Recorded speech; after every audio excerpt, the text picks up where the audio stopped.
বিদেশি শিক্ষার্থী ও সাংবাদিকদের জন্য ভিসা নীতিতে বড় পরিবর্তন আনছে যুক্তরাষ্ট্র। হোমল্যান্ড সিকিউরিটি বিভাগের নতুন নিয়ম অনুযায়ী বিদেশি শিক্ষার্থীরা একাডেমিক কোর্স শেষ হওয়া পর্যন্ত সর্বোচ্চ 4 বছর যুক্তরাষ্ট্রে থাকতে পারবেন। আর পড়াশোনা শেষ হওয়ার পর দেশ ছাড়তে বা অন্য ধরনের ভিসায় পরিবর্তন করতে সময় পাবেন মাত্র 30 দিন। পাশাপাশি বিশ্ববিদ্যালয় পরিবর্তন, কোর্স বদল বা ভিসার মেয়াদ বাড়ানোর ক্ষেত্রেও আরোপ করা হচ্ছে আরও কঠোর শর্ত।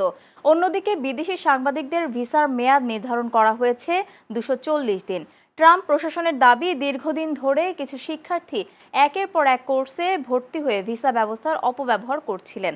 জাতীয় নিরাপত্তা জোরদার এবং অভিবাসন ব্যবস্থায় আরও কার্যকর নজরদারি নিশ্চিত করতেই এই পরিবর্তন আনা হচ্ছে।